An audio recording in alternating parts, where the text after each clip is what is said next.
दोस्तों, आज की कहानी है ननद जी मैं विधवा हूँ, आपको मैं शादी का शगुन नहीं दूंगी।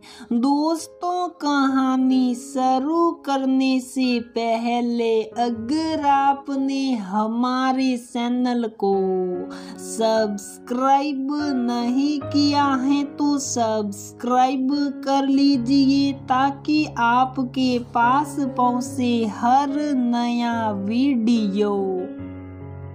मेहंदी की रस्म शुरू होने वाली है और सरवरी की नजर अपनी एकलौती भाभी को ढूंढ रही है। उसने अपनी दोस्त को माँ को बुलाने भेजा। अहिल्या जी ने आते ही पूछा, तुमने अभी तक मेहंदी लगवानी शुरू नहीं की? नहीं माँ, मैं भाभी की राह देख रही थी।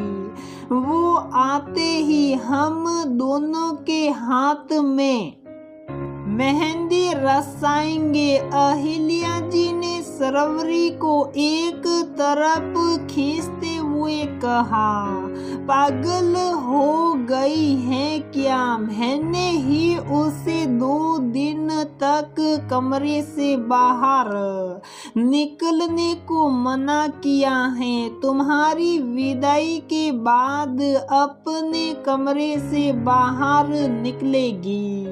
उसका मन होश साया भी तुम्हारे पर पड़ना नहीं चाहिए। विधवा जो ठहरी। सरवरी का भाई प्रथम और भाभी दीपिका दोनों एक दूसरे को कॉलेज से पहचानते थे और दोनों की नौकरी भी एक ही जगह होने की वजह से दोनों के बीच प्यार हुआ। पर प्रथम पहले सरवरी की शादी करना चाहता था क्योंकि वह मध्यम वर्गीय परिवार से ताल्लुक रखता है और उस पर पिताजी का साया भी नहीं है। तो प्रथम को लगता है कि अगर सरवरी की शादी पहले हो जाए तो वह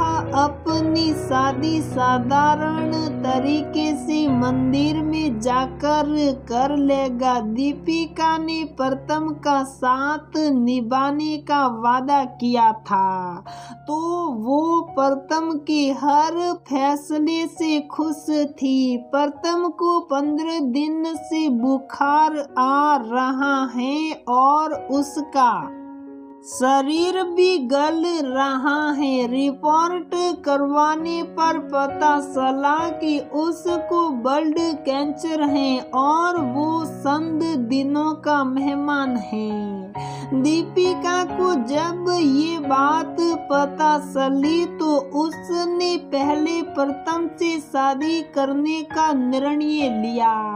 प्रथम और बाकी घर के सदस्यों के मना करने के बावजूद भी दीपिका ने प्रथम से शादी करने का निर्णय बदला नहीं और साधारण तरीके से प्रथम जैसा चाहता था वैसे ही दीपिका ने प्रथम से शादी की। शादी के बाद दीपिका ने अपना सब कुछ दांव पर लगाकर प्रथम को बचाने की कोशिश की, पर उसकी कोशिश नाकाम रही और प्रथम 10 दिन बाद दीपिका को अलविदा कहा गया।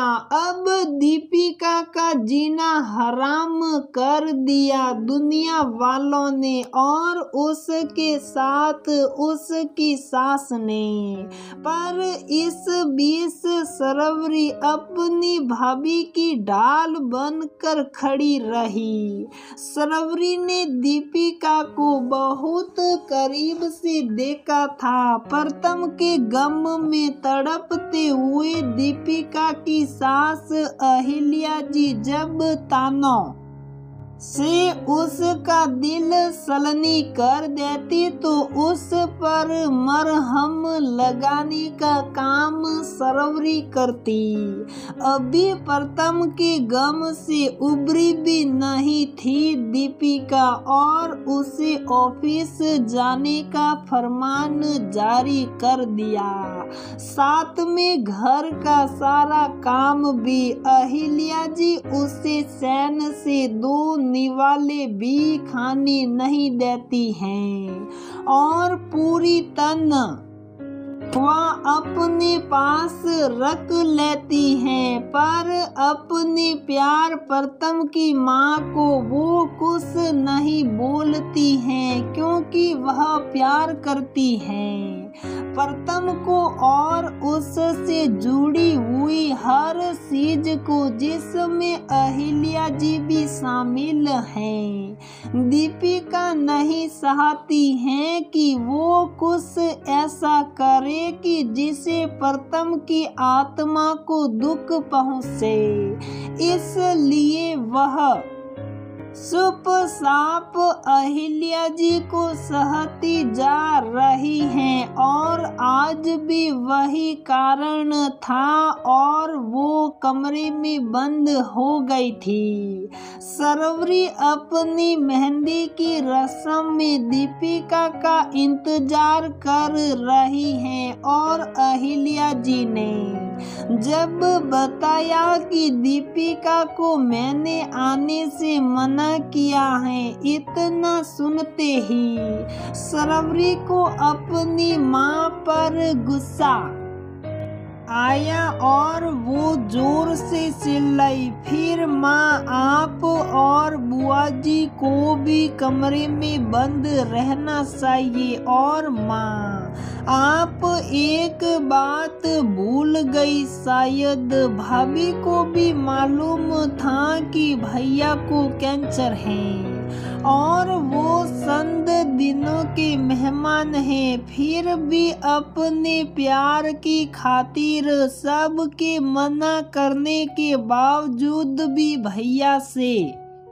शादी की। मनहूस वो नहीं हम हैं। और एक बात और बता दूं, मैंने भैया से वादा किया है कि मैं उनके सुख दुख में बराबर भागीदार रहूंगी और मेरी शादी की हर रस्म वह भैया बनकर निभाएगी। अगर आप सबको ऐतराज है तो आप सब शादी में शामिल मत होइए, पर मैं ये शादी अपनी भाभी के बगैर नहीं करूंगी। इतना कहकर आंखों में आंसू लिए सरवरी दौड़ पड़ी अपनी भाभी से मिलने, जो उसे उसके भैया की तरह प्यार करती हैं। अहिल्या जी को अपनी गलती समझ में आ गई थी।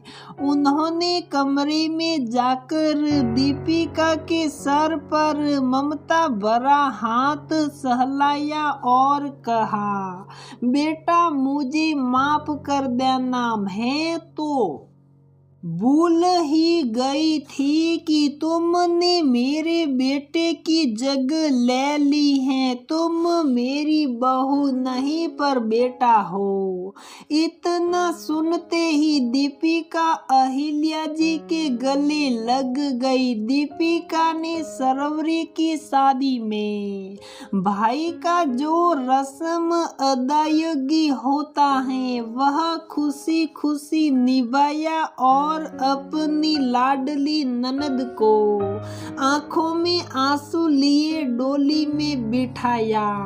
दोस्तों, आपको कैसी लगी मेरी ये सबसे अलग कहानी, बहन का भाभी के प्रति प्यार? आज भी हमारा समाज विधवा को अपशगुनी मानते हैं। तो दोस्तों, हमारी ये कहानी यहीं पर समाप्त होती है। अगर आपको हमारी ये कहानी पसंद आती है तो प्लीज वीडियो को लाइक करें, शेयर करें और हमारे चैनल को सब्सक्राइब जरूर करें।